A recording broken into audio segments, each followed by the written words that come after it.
이렇게 급격하게 기온이 상승한 것은 처음 있는 일이에요. 그러니까 잠수부들은 이건 온탕이다. 세계는 0.85도, 우리나라는 도. 굉장히 많이 올랐네요.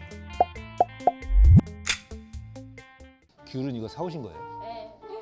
오늘 왜 귤을 사오셨어요? 우리 겨울이니까 이제 귤의 계절. 오늘 주제가 이 귤에 관련된 내용이거든요. 감귤 재배지 북상. 경기 인천에서 감귤 생산. 감귤은 원래 제주도잖아요. 네. 맞아요.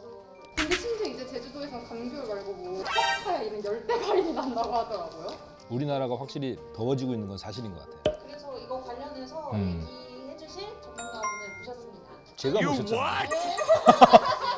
제가 모셨는데 왜 제작진이 모신 것처럼.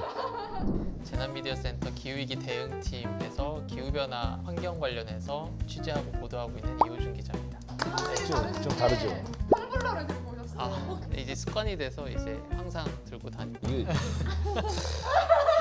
아니 이 기사 보니까 감귤이 인천에서도 생산이 되고 있다. 이거 어떻게 봐야 되는 거예요? 점진적인 변화니까 뭐 받아들여야죠. 확실하게 더워지고 있는 건 맞고요. 제가 속한 기후위기 대응팀도 지난해부터 올해 지금까지 기후가 어떻게 변하고 있는지를 가서 촬영하고 취재해서 보도를 하거든요. 이 생육 환경이 급격하게 달라지면서 어떨 때는 굉장히 비가 많이 내리고 작황을 제대로 못하게 되니까 수량이 부족해지고 그러니까 가격이 오르고 한때 파테크가 유행했었잖아요. 대파 한 단에 얼마? 10,000원? 주 생산지를 저희 취재진이 전남 신안을 갔는데 지난해보다 3배 이상 올랐는데 보니까 날씨 영향을 많이 받잖아요. 대파가. 그렇죠. 기존에 길렀던 곳들이 생육 환경이 달라지면서 갑자기 변동폭이 심해지는 거죠. 어떨 때는 대파가, 다를 때는 어떤 작물이. 최근에 예. 양상추도 그랬었잖아요. 직접 현장에 가서 취재한 적도 있습니까? 네, 저는 울진 금강송 지역이 고사되는 걸 많이 소나무. 예, 소나무예요. 울진 지역이 또 소나무 군락지여서 맞아요. 그때 산불 예방 기간에 저희만 들어가서 좀 촬영을 했는데 굉장히 울창하고 아 진짜 좋은 숲이구나를 느낄 수 있었는데 사실 소나무가 한반도에 많은 이유는 척박한 곳에서 살아남는 몇 안 되는 나무기 때문에 많은 거거든요. 그렇게 척박한 곳에서도 자랄 수 있는 소나무가 이마저도 죽고 있다라고 볼 수 있는 거죠. 그게 온난화하고 상관이 있습니까? 그렇죠. 겨울에 더 많이 가물고 추울 때 덜 추워서 그런 거죠. 덜 춥기 때문에 눈이 많이 안 내리고 눈은 좀 쌓여 있잖아요. 그래서 조금 더 시간이 갈수록 그게 녹으면서 수분을 줘야 되는데 눈이 안 오니까. 지속적으로 수분을 줘야 되는데. 네네. 필리핀 앞바다에서 보이던 막 그런 열대어들까지 제주도 앞바다에 왔다면서요. 아열대종 뭐 청출돔이라든지 아홉 동가리, 뭐 주걱치 등 이렇게 아열대종 어류들이 제주도에서 흔하게 볼 수 있다. 제주도에서 보이던 온대 해역에서 보이던 게 이제 독도 해역에서 보이는 거죠. 거기까지 올라온 거죠. 그렇죠. 다 올라오고 있어요.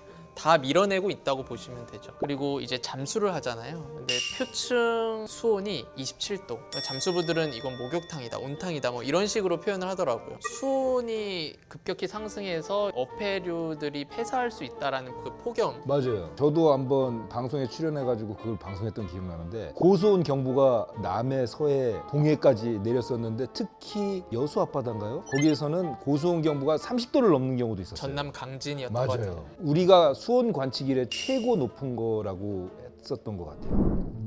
따뜻해지고 있다라는 거는 딱 생각했을 때 그렇게 나쁜 것 같지는 않거든요. 그래서 온난화라는 용어를 잘 안 쓰려고 노력을 해요. 온난화는 뭔가 따뜻해지고 있다라는 거기 때문에 기후 변화, 기후 위기, 지구 가열 조금 더 경각심을 줄 수 있는 용어를 더 많이 쓰고 있고 그래서 좀 고치려고 하고 있는데 사실 좀 쉽진 않죠. 오히려 그게 잘못된 거 아닌가요? 기후가 따뜻하면은 좋을 수도 있고 나쁠 수도 있는 건데 인류가 나오고 나서 이렇게 급격하게 기온이 상승한 것은 처음 있는 일이에요. 그 전에는 더 높을 때도 있고 더 낮을 때도 있었지만 그때는 인간이 살지 않았던 시기거든요. 우리가 쭉 살아오면서 겪지 못했던 기온 변화를 지금 보이고 있는 거고 우리나라에서는 뭐 어류가 북상하고 있고 재배종이 위로 올라오고 있다는 게 아주 미세하게 사실 보이지만 호주라든지 뭐 캘리포니아, 남유럽 같은 경우에는 더욱더 극심하게 오고 있고 열대 섬 지역, 도서 지역 같은 경우에는 뭐 해수면 상승으로 나라의 졸림마저 위태로운 상태죠. 우리나라는 제가 여기 들어오기 전에 전문가분들에게 취재를 좀 했는데 큰 변화가 없대요. 왜냐하면 사시사철이 뚜렷하고 태풍도 자주 오기 때문에 이 기온의 변동, 날씨의 변동폭이 좀 크잖아요. 계속 꾸준하게 좋은 지역, 뭐 캘리포니아라든지 지중해 쪽이라든지 그런 데는 이제 조금만 변해도 큰 타격이 오는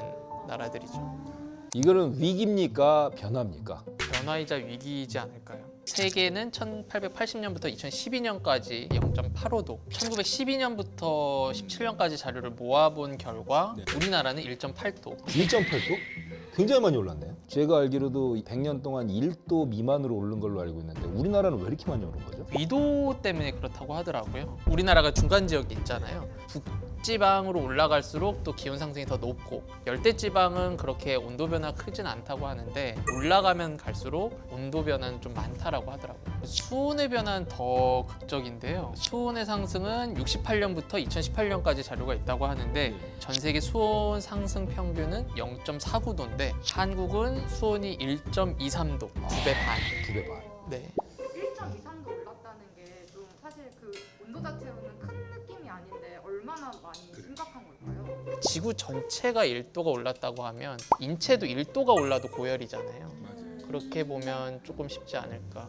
이해가 확 되네. 네네. 앞으로 한반도의 날씨가 이런 추세로 더워진다면 어떤 변화가 있을까요? 기상 이변이 많겠죠. 106년 동안 여름이 19일 정도 길어졌대요. 그리고 겨울은 또 18일 정도 짧아졌다고 하더라고요. 기상 이변이 많으면 사실 산불도 더 엄청나게 더 큰 피해가 나올 거고 태풍도 더 커지고 세지고 눈에는 잘 안 보이지만 해수면이 상승하면 부산이라든지 인천이라든지 항구 도시 혹은 연안에 있는 집들이 재난에 취약해지는 거죠. 어떻게 변화할지는 사실 누구도 사실 예측하기 힘든 경우라고 하더라고요. 한반도에서 일어나고 있는 기후 변화를 완화시킬 수 있는 방안이 있을까요? 현재로서는 없죠. 제가 책에서 봤는데 지금 인류가 다 사라진다 그래도 지구는 한 20년 동안 더 더워질 거래요. 결국 50보 가냐 100보 가냐인데 조금 노력해서 50보 정도 가면 낭떠러지에서 멈추는 거고 더 걸어가면 이제 예측 못하는 미래가 있는 건데 전기차도 쓰고 탄소나 이런 거를 덜 쓰기 위해서 뭔가 모든 생활 양식이 좀 바뀌어야 되겠죠. 제가 그 지방 근무를 강원도에서 했었는데 원주에서 했었는데 강원도에서 매년 나오는 기사가 있어요. 평소보다 더운 날씨에 골프장은 웃고 스키장은 울고 골프장은 왜요? 눈이 강원도에 안 오는 거예요. 점점 강원도에 있는 스키장 영업 일수가 점점 줄어드는 거예요. 매년. 그게 강원도에서는 매년 하는 리포트인데 매년 그 수치가 점점 늘어나고 있어요. 스키장 운영의 수는 계속 줄고 골프장 운영의 수는 계속 늘고 눈이 안 오니까.